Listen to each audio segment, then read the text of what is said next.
امیر بلاج کے قتل کی ریکی کرنے والا اس کا 14 سال پرانا دوست سید احسن شاہ سی آئی اے پولیس کی انویسٹیگیشن میں کس طریقے سے پکڑا گیا اور اس کو آج 14 ڈالے جو پولیس کے ریڈ کے لیے وہاں پر گئے تھے جس میں تقریباً 40 سے 45 پولیس اہلکار تھے، انہوں نے اس کو راوی روڈ سے گرفتار کیا ہے۔ اس کو مارتے ہوئے وہاں سے اپنے ڈالے میں بٹھایا اور وہاں سے پھر اس کو سی آئی اے اقبال ٹاؤن منتقل کر دیا گیا۔ سی آئی اے پولیس سید احسن شاہ تک پہنچی کیسے، یہ بہت ایک دلچسپ اور عجیب و غریب کہانی ہے۔ باوثوق ذرائع جو سی آئی اے پولیس کے ہیں انہوں نے ہمیں جو کچھ انفارمیشن دی ہے اس کے مطابق جب اس کا مرڈر ہو گیا بالاج کا شادی کے بعد، تو اس کے فوراً بعد عطیفی بٹ اور گوگی بٹ کو ڈھونڈنے کے لیے پولیس نے چھاپے مارنا شروع کر دیے، جس کے نتیجے میں پولیس کو پتہ چلا کہ عطیفی بٹ تو پاکستان سے فرار ہو چکے ہیں دبئی، اور گوگی بٹ جو ہے وہ پاکستان میں ہی کہیں روح پوش ہو چکا ہے۔ اس کے بعد سی آئی اے پولیس نے عطیفی بٹ کے تمام ملازمین کو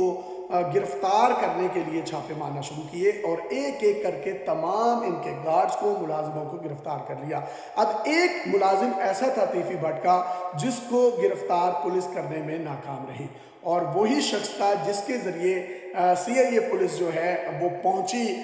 سید احسن شاہ تک۔ یہ جو ملازم تھا عطیفی بٹ کا، یہ ان کا باورچی تھا، اور جب پہلے سے پکڑے جانے والے تمام ملازموں سے پوچھا گیا کہ وہ جو باورچی ہے عطیفی بٹ کا وہ کدھر ہے، تو تمام ملازموں نے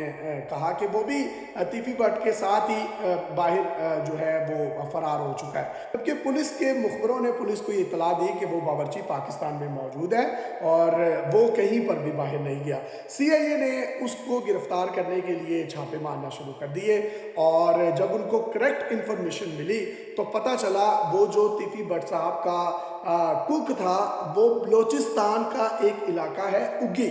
وہاں پر روح پوش تھا۔ سی آئی اے کی ٹیم لاہور سے بلوچستان گئی اور وہاں انتہائی سردی میں صحراؤں میں انہوں نے اپنے کیمپس لگائے، 3 سے 4 دن وہاں پر ویٹ کیا غالباً، اور اس کے بعد اس کو وہاں سے گرفتار کر کے لاہور منتقل کر دیا گیا۔ جب لاہور آئے تو یہاں پر سی آئی اے پولیس نے اس کوک سے انویسٹیگیشن شروع کر دی۔ اس کوک کا نام علی اصغر تھا۔ علی اصغر نے پہلے تو پولیس کو کچھ بھی نہیں بتایا، جو روایتی طریقہ کار ہے پولیس کا بات اگلوانے کا یا بات منوانے کا، تو اس کے بعد پولیس نے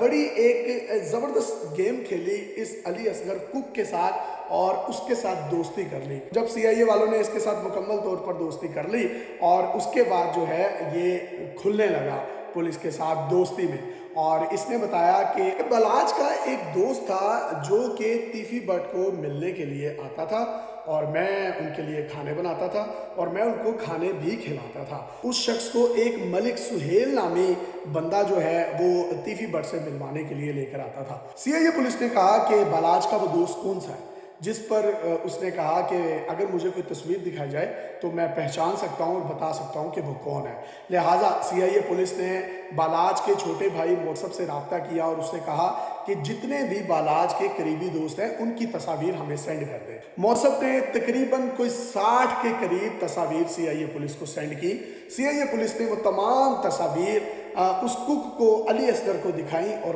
کہا کہ پہچانو ان میں سے کون ہے۔ اس نے تمام تصویروں کو تقریباً 4 سے 5 مرتبہ دیکھا، ہر تصویر کو، اور اس کے بعد اس نے کہا کہ اس میں سے کوئی بھی ایک ایسا دوست نہیں ہے جو وہاں پر ملنے کے لیے عطیفی بٹ کو آتا تھا، اور میں نے ان میں سے کسی کو بھی نہیں دیکھا۔ اس کے بعد سی آئی اے پولیس نے پھر سے رابطہ کیا اور پوچھا کہ کوئی ایسا دوست، یار، کوئی قریب کا، دور کا، کوئی رہ تو نہیں گیا، کوئی آپ مس تو نہیں کر رہے، جس پر موصف نے کہا کہ ہم نے تو تمام کی تمام تصویریں آپ کے ساتھ شیئر کر دی ہیں، ایسا کوئی بھی دوست نہیں ہے۔ ایک دوست ہے ہمارا سید احسن شاہ، لیکن وہ تو ہمارے گھر کی فیملی کی طرح ہے، ہمارے گھر میں اس کا آنا جانا ہے، اور بالاج کے بعد ہم اس کو بھائی کا جو ہے وہ رتبہ دیتے ہیں، تو وہ تو بالکل بھی نہیں ہو سکتا، تو اسی لیے ہم نے اس کی تصویر بھی سینڈ نہیں کی۔ جس پر سی آئی اے پولیس کے کان کھڑے ہوئے اور انہوں نے کہا کہ آپ کم از کم چلیں تفتیش میں ہمارے ساتھ تعاون تو کریں،